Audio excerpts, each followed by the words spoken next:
Jaguars General Manager James Gladstone spoke to Jacksonville media members during NFL Free Agency yesterday. And on today's episode of Jags Now, we're going to be discussing just kind of the main key points from his press conference that I wanted to touch base on, give my thoughts and reactions to, and just give a full breakdown here on today's show. This is Jags Now, presented by Chat Sports. I am your host, Cullen Brown. And if you guys want more Jags videos, hit the like button. I felt like we've done a really good job of trying to get out videos here on the channel during free agency. It's been pretty crazy for us here at Chat Sports. I mean, we're at probably plus 70-hour work weeks, and we enjoy what we do, and we're very thankful for it. And it's a credit to you guys, because those of you that like the video, subscribe, and show all the support, it really does help us out in terms of trying to grow this channel and this community. So if you want a free way to help support us here at Jags Now, consider giving us a like for more Jags content. All right, Brian Thomas Jr. This was kind of the big one that came out from the press conference that James Gladstone kind of hosted yesterday. And I think that in large part, no Jags fan was ever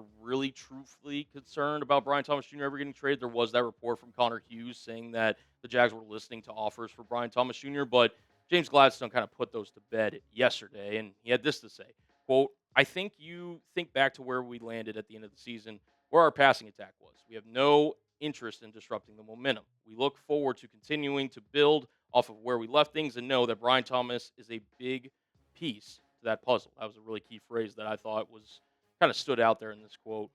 "And we don't want to make sure that this gets disrupted at any time." And in terms of those, exact claims that Brian Thomas Jr., that they were listening to offers, Gladstone basically just flat out put in a kind of two-word summary of everything.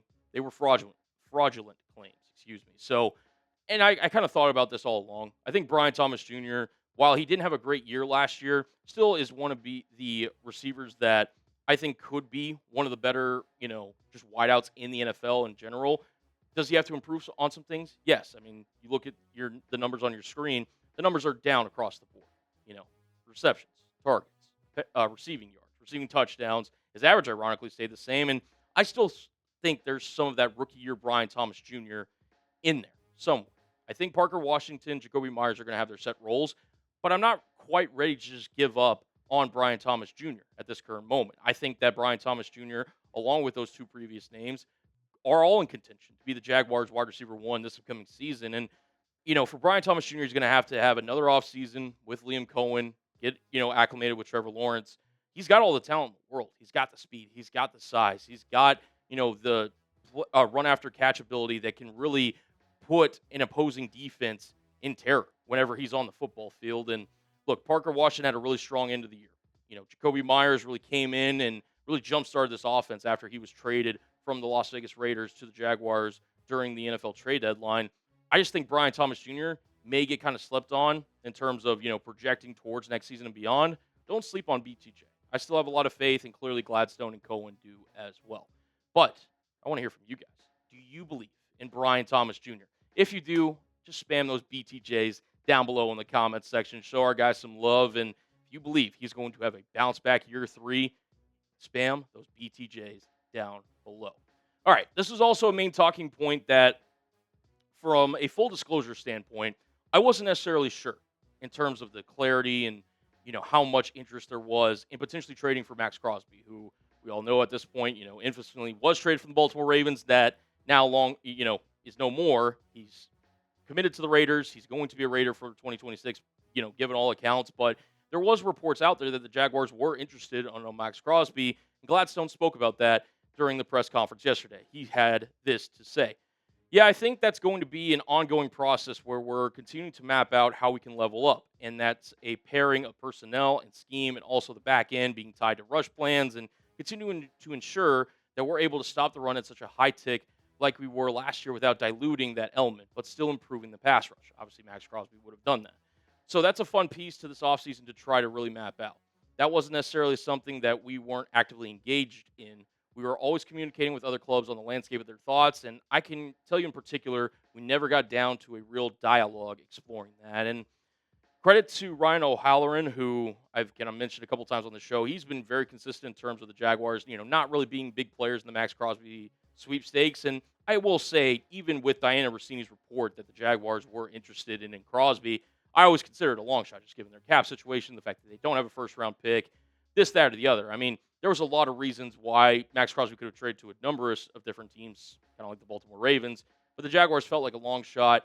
Gladstone kind of just put those to bed, but also just, kind of like as he's been doing in the past, checking in on teams, which is what a good general manager should do. Is, check in with other teams that, even if they're not necessarily advertising like, hey, this player's available, it never hurts to kind of just shoot a text or a message just basically saying like, hey, would you be interested in? I mean, that's what good GMs do. They're always trying to sit there and trying to improve a roster, especially in Jacksonville's position where they had a really good 2025 season. You don't want that to fall on the wayside, and James Gladstone clearly is looking to improve this roster. Now, if you're asking me in terms of just the Jaguars' defensive line, my confidence level, just my overall thoughts, I do like this group. I think Josh Hines Allen is one of the more under talked about edge rushers in the National Football League.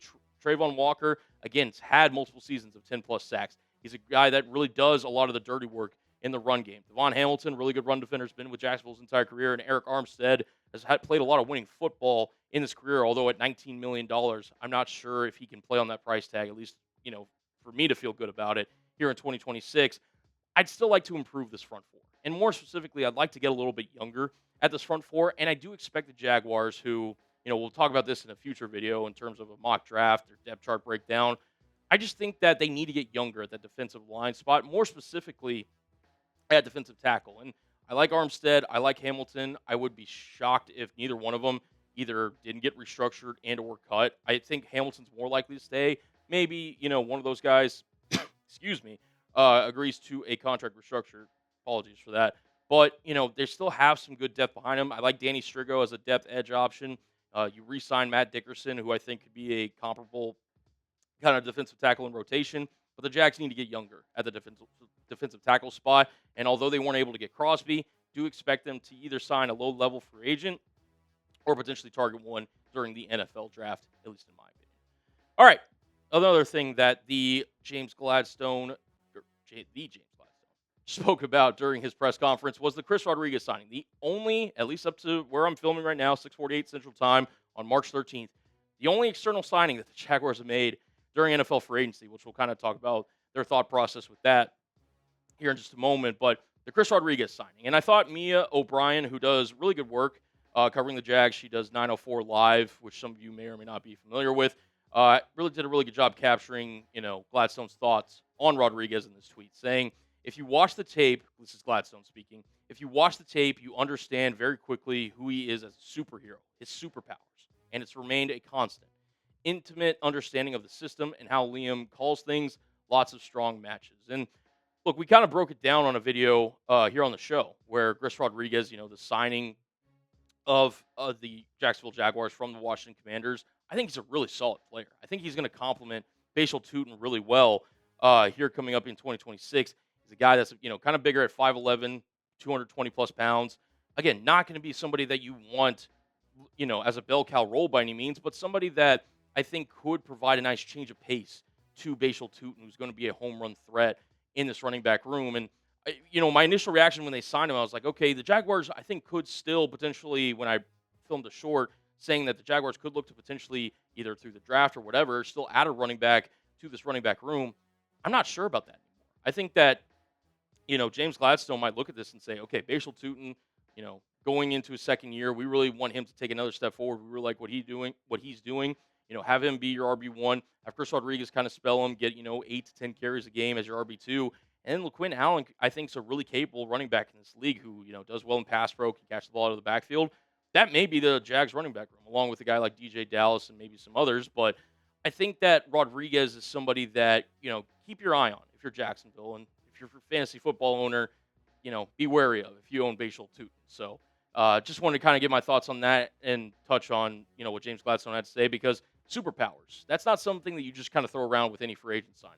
He clearly sees the value of Rodriguez. And again, we talked about the connection with him and Liam Cohen from their days in Kentucky. I think Rodriguez is going to have a role in this offense in 2026.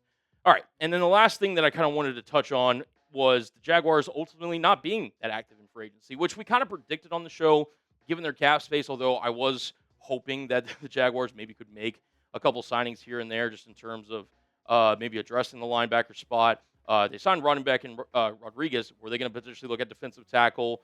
If they let Monteric Brown go, were they going to look at some free agent targets? Ultimately, It's been a lot of retaining their own guys, but also playing the comp pick formula game, which Gladstone highlights here. We're at a stage now where a higher volume of draft capital is what we're hunting up. Those compensatory picks. When you think about high price free agents of ours who ended up signing elsewhere, well deserved contracts, that being Devin Lloyd and Travis Achan, however he's pronouncing it nowadays. Full disclosure, I did not know that Travis Etienne pronounced his name as Travis Achan. So best luck to him in New Orleans, by the way, but that was news to me. If it was news to you, let me know down in the comment section below. But also this. They did their part to put themselves in sound positions to earn that. I still think Devin Lloyd should have gotten paid more, by the way, but I digress. Excited for all those guys. In return, by not signing any outside free agents, we recoup 2027 draft capital. And that's part of the game that general managers, at least the really good ones, have to play in free agency. It's playing that comp pick formula game, and that, if you're a Jaguars fan, it's like, all right, Chris Rodriguez is the only, signing that we've had in terms of outside signings. And, it's great that we brought back Monteric Brown and Dennis Gardeck and some others, but that's it? Like, that's all we're going to do? Yes, because whenever you build those compensatory picks, which the Jaguars did get a confirmed third-round compensatory pick in this year's draft from similar moves like that, you do have to play that formula because ultimately, yes, Travis Etienne or Travis Achan, Devin Lloyd, and all the other free agents that left the Jaguars, they're really good players, and they got paid accordingly, as Gladstone mentioned. But you have to manage the cap and manage, okay, what's the price point that's worth bringing those guys back versus what do we think in the draft and other ways that we can rebuild this roster at a cheaper value in terms of, making the Jaguars the best possible team in 2026 and beyond. So I applaud James Gladstone for doing this. I know it's not the easiest thing in the world to kind of sit there and go through free agency and not, make the big splashes and not have your names in the headlines. And he even spoke about it during that press conference, saying that last year they were big spenders in free agency, and this year they're kind of rewinded it back. So it wouldn't shock me if in 2027 the Jags are more of a free agent kind of bidders like they were in 2025. But ultimately, right now, this is the right move, in my opinion. And I think that's where Jacksonville is kind of headed with their free agency program. So I wouldn't imagine too many more signings that are heading the Jags' way, in my opinion. Just to touch on some latest Jaguars news that came in this morning in terms of restructures, Jacoby Myers and Logan Cook, the punter, were restructured their contracts this morning, clearing $3.76 million in cap space for Myers and $2.56 million in cap space for 2026 for Cook, respectively. And per Spotrac, the Jags have roughly $5 million in cap space. So this is going to be something that they're going to continue to make moves. They've been kind of sneakily making a lot of restructures this offseason, adding void years, trying to make some cap space. They obviously had to make the Chris Rodriguez signing work, so this is kind of the fallback from that. But I do expect the Jaguars to, make some cuts eventually. I do expect them to kind of maybe have another restructure or two, just make another little kind of solid, little key moves, if you will, to kind of, improve their cap situation. Ultimately, whenever they do have their draft class here in April, be able to sign them come the season and leading up into it. So they just wanted to touch on those news updates for you guys, and that's going to be the end of the video. Thank you guys so much for tuning in. If you made it this far, hit that like button because we greatly appreciate it if you made it to the end of this video, and it's a great way to support us out. And also, if you are new here, we do a little thing at the end of Jags Now called the Duval Roll Call. If you made it to the end of the video, I need you guys to go down below and spam Duval down below in the comment section. And until the next one, guys, we'll see ya. Peace out.